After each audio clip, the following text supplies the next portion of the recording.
हस्तिनापुर में श्री आदिवीर विद्याश्री अंतर्राष्ट्रीय charitable trust आश्रम में स्थापित विश्व की अनुपम कृति त्रिनेत्रधारी 1008 भगवान श्री आदिनाथ प्रभु के श्री चरणों को समर्पित परम पूज्य श्वेत पिच्छाचार्य समाधिस्थ आचार्य श्री विद्यानंद जी मुनिराज की सुयोग्य शिष्या पूज्य समाधि साधिका नमोकार ध्यानी गणिनी आरिका श्री विद्याश्री माताजी का जन्म सन 1963 में मध्य प्रदेश स्थित विद्वानों की नगरी टीकमगढ़ में हुआ था। पूज्य आरिका श्री विद्याश्री माताजी उनकी गृहस्थ जीवन की जुड़वा बहन है। पूज्य गुरुमां अपनी उम्र के काफी आगे के पायदानों पर पहुंचने के बाद भी अथक अविरल रूप से कठिन साधना करते हुए मोक्ष मार्ग की ओर प्रशस्त रहीं और उनकी करुणाएं देखते हुए हर किसी को ऐसा प्रतीत होता कि अपने साथ साथ अनेक संसारी जीवों के लिए मोक्ष का मार्ग प्रशस्त करना उनका परम लक्ष्य है। और ये सब हो भी क्यों ना, क्योंकि पूज्य आरिका श्री विद्याश्री जैन जगत की श्रेष्ठ आरिकाओं में से एक थीं। तभी तो इनकी धर्म के प्रति निष्ठा और समर्पण को देखकर कालांतर में इन्हें पूज्य राष्ट्र संत आचार्य श्री विद्यानंद जी महाराज ने गणिनी पद से विभूषित किया। उम्र बढ़ने के साथ ही पूज्य आरिका श्री का शरीर शिथिल होने लगा और लगातार स्वास्थ्य में गिरावट होने के फलस्वरूप 8 मई 2021 को अपने नश्वर शरीर का ममत्व त्यागते हुए पूज्य गुरुमां ने जीवन की अंतिम बेला में आधि व्याधि और उपाधि से मुक्त होकर शांत भाव से इस नश्वर जगत का परित्याग कर दिया।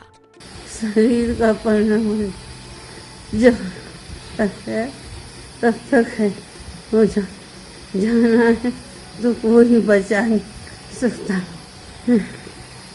जीवन भर आपने सबका खूब भला किया माता जी। अंत समय जीवन के अब अंत समय है। दिगंबर जैन आरिका परंपरा की ये उत्कृष्ट परिणति थी। आपका पार्थिव शरीर भले ही विसर्जित हो गया हो, परंतु आपके ज्ञान और वैराग्य की ज्योति निरंतर प्रकाशित होती रहेगी और आने वाले हर साधक का मार्ग आलोकित करती रहेगी। पूज्य गुरुमां नमोकार ध्यानी गणिनी आरिका श्री विद्याश्री माताजी के श्री चरणों में शत शत नमन, कोटि कोटि वंदन। श्रद्धांजलि गुरुमां गणिनी आरिका विद्याश्री के चरणों में आपने 7 करोड़ाधिक जप किए जीवन में और 3 लाख सुगंधित पुष्प अर्पित जिन चरणों में तीर्थंकर प्रकृति बहुपुण्य कमाया कलिकाल पंचम में। देवों ने आकराई समाधि रम गई निज आत्म में। आहार त्यागा पद त्यागा सिद्धियां त्यागी क्षण में। अंतिम उपदेश आशीष दिया रम गई नमोकार धुन में।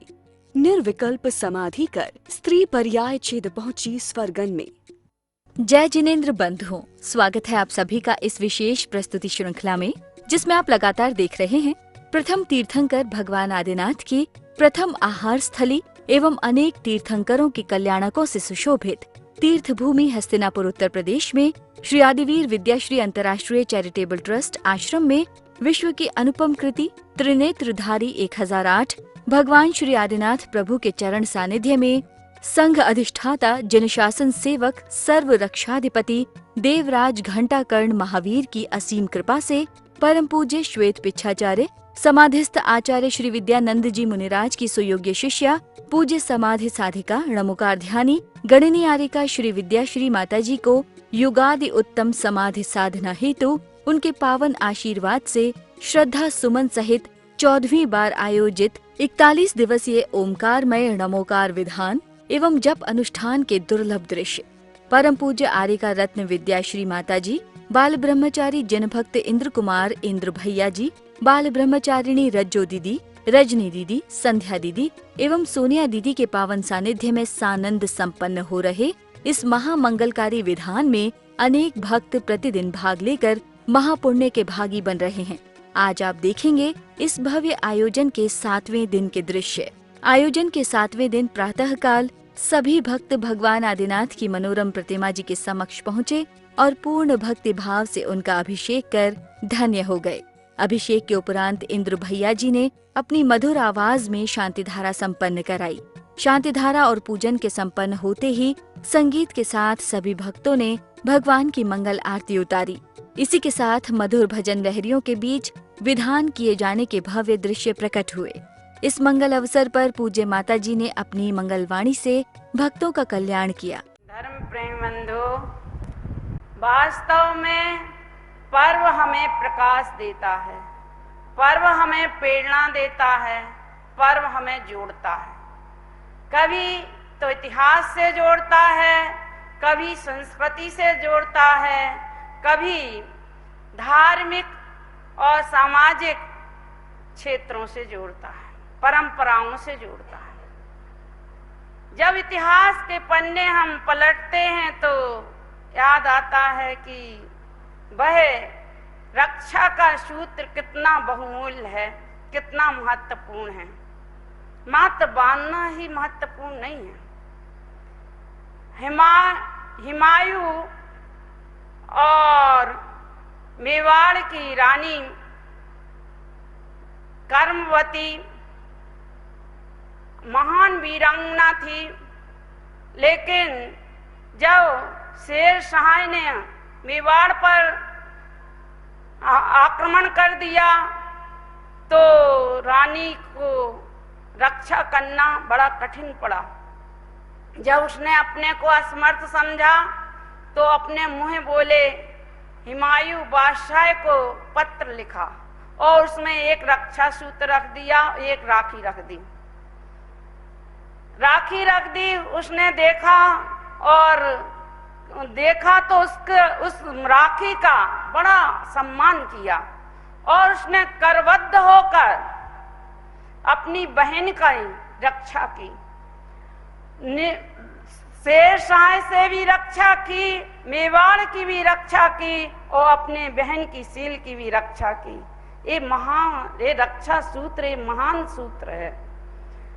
यहाँ अगर कूटनीति से भी जोड़ा जाए इसे तो जब सिकंदर अपनी प्रेमिका हेलन यूनान की थी तो उसने जब पुरु राजा से सिकंदर हार गया, जब हार गया तो उसने कहा कि अरे ये तो इनके प्राण बचाना बड़ा कठिन है। उसने एक क्या किया, सबसे पहले वह सिकंदर के पास गई और उसने रक्षा सूत्र उनके हाथ में बांध दिया, राखी बांध दी। उसने बड़ा बहन का सम्मान किया और सम्मान करके उसके प्राणों की रक्षा कर ली सिकंदर की। तो ये जो रक्षा सूत्र है उसका बड़ा महत्व है। अब यहाँ जैन परंपरा के अनुसार देखें तो 18वें तीर्थंकर अरयनाथ भगवान, उनके शासन काल में महापद्म नाम के 9वें चक्रवर्ती हुए हैं। उनके 2 पुत्र थे, एक तो पद्म और एक बलि।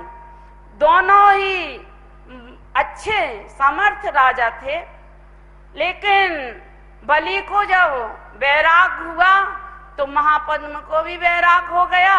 दोनों ने बाप बेटे ने दोनों ने दीक्षा ले ली।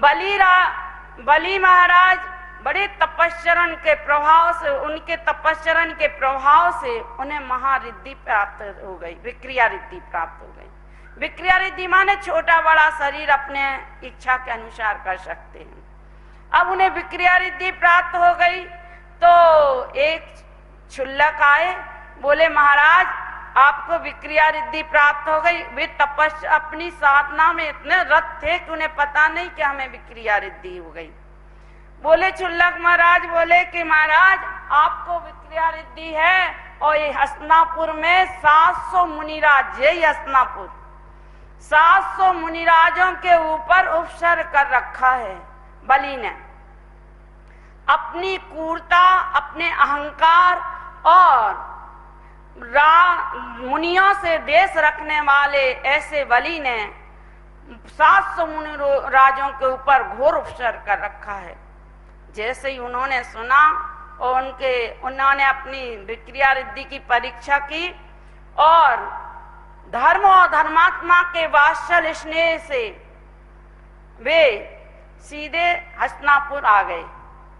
हस्तिनापुर आकर उनने धर्म और धर्मात्मा के स्नेह बंधन में बंधकर सारे संयम के और साधना के बंधन तोड़ दिए और बटुक ब्रह्मचारी का वेश धारण किया और सीधी दानशाला में पहुंच गए। बलि की बोले दान दो, भिक्षा दो। अब बलि का नियम था कि कोई हम अपने दरवाजे से बिना दान दिए नहीं लौटा सकते हैं। तो उन्होंने कहा मुझे कुछ नहीं चाहिए, ना राज चाहिए ना संपदा चाहिए, मुझे तो 3 पग जमीन चाहिए। बोले अच्छा हम दे देंगे। बोले संकल्प लो पहले, तुम बैठ जाओ बदल जाओ, कोई तुम्हारा भरोसा थोड़ी है। अब जैसे ही उनने संकल्प लिया तो 1 पग में तो उनने आकाश को नाप लिया, 1 पग में पूरी पृथ्वी नाप ली, और 1 पग में अब बोले कि अब 30 तुमने 3 पग दिए थे, 1 पग कहाँ रखे? बोले कि वो घबरा गया, अब उसे तीसरा पग देने के लिए मजबूर कर दिया। तो वो कहते हैं कि हाँ ठीक है, हम तीसरा पग देते हैं। और वो लेट गया, बोले हमारी पीठ पर लात रख लो। तो उत्सर्ग जैसे ही उन्होंने इतना भारी भरकम शरीर का पग रखा तो हाहाकार मच गया पृथ्वी पर, और बोले बचा बचा, अब मुझे क्षमा कर दो, अब मैं ऐसा कृत्य कभी नहीं करूंगा। तो वास्तव में उत्सर्ग दूर हुआ, उपसर्ग भी दूर हुआ, और श्रावकों ने मुनिराजों की सेवा की, आहारचर्या करवाई। तो प्रश्न उठता है कि जब उन्हें विक्रिया रिद्धि थी तो सीधे सीधे से उपसर्ग दूर कर देते, क्या जरूरत थी उन्हें बटुक ब्रह्मचारी का भेष रखने की? तो कहते हैं कि छल को छल से मारा जा सकता है, सीधे साधे नहीं मारा जा सकता है। छल को छल से मारा जा सकता है। छली को छल से किया तो उसने 1 मिनट में अपनी सारा छल बल समेट लिया और निश्चल होकर जीवन भर के लिए निश्चल हो गया। तो वास्तव में भी अकंपनाचार्य, बड़े अकंपनाचार्य का जो संग था वह बड़ा अकंपन था। वह इतने से उपसर्ग से उन्हें कंपायमान नहीं कर सकते थे, लेकिन उन्हें उनकी जो साधना थी, उनका जो सम्यक्त था, उनकी जो चर्या थी, वास्तव में उसी ने उनकी रक्षा की। वे जब अकंपन रहे अपने चर्या में तो उन्हें कोई भी कंपायमान नहीं कर सका। विष्णु कुमार तो निमित्त हुए बस 5 मिनट में, 2 मिनट में विष्णु कुमार तो निमित्त हुए। विष्णु कुमार ने तो अपने सम्यक्त की रक्षा की और अपने साधना की रक्षा की।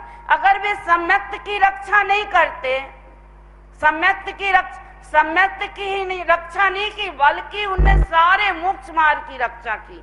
अगर वो साधुओं की रक्षा नहीं करते तो मोक्ष और मोक्ष मार्ग बंद हो जाता जिंदगी भर के लिए। तो उन्होंने तो बड़ा भारी भारी उपकार किया। महान तो वे ही हैं। यदि उपसर्ग सहते सहते मर जाते, समाधि ले लेते तो स्वर्ग मुक्त चले जाते, लेकिन आखिर में कहते तो यही कि देखो साधुओं पर उत्सर्ग हुआ और चले गए। तो कहते उन्होंने ये जो आज का जो पर्व है वह स्नेह और वात्सल्य का पर्व है। दूसरों के दुख को देखकर द्रवित हो जाने का पर्व है। ये नहीं, ये तो अपना भी, अपन भी और पशु भी दूसरों को देखकर कराहे उठते, अपने दुख को देखकर तो कराहे उठते हैं, लेकिन दूसरों के दुख में द्रवित हो जाना ये रक्षाबंधन का पर्व है। ये पर्व नहीं, महापर्व है वास्तव में। तो क्योंकि आज अपना इतना पाषाण हृदय हो गया है, हम धर्म की चर्चा और दया और करुणा की चर्चा तो कर लेते हैं, लेकिन जीवन में नहीं उतारते हैं। कहते ना, चेहरे में चेहरे हैं, चेहरे में चेहरे हैं और ये बहुत बहुत गहरे हैं।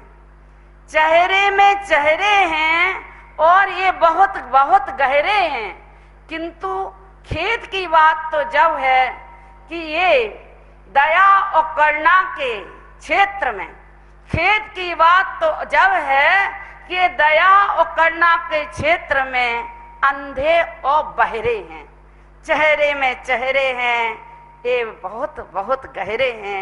इतनी बात कहकर मैं आज की बात समाप्त करती हूँ। बोलो महावीर भगवान की जय। इसी दौरान परम आदरणीय बाल ब्रह्मचारी जनभक्त इंद्र कुमार इंद्र भैया जी ने अपनी मंगलवाणी से भक्तों को संबोधित किया।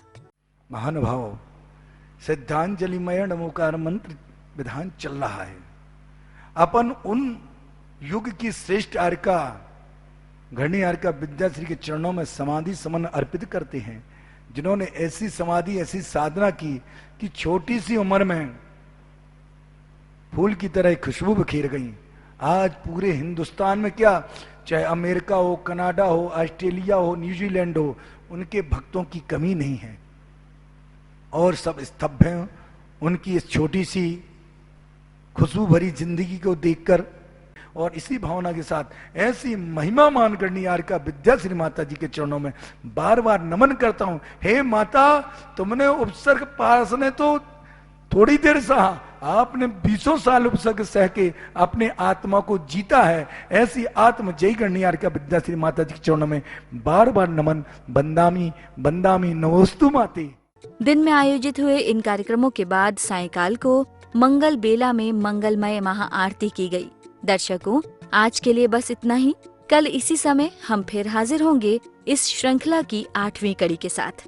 अभी समय हो चला है आपसे विदा लेने का। आज्ञा दीजिए। जय जिनेंद्र।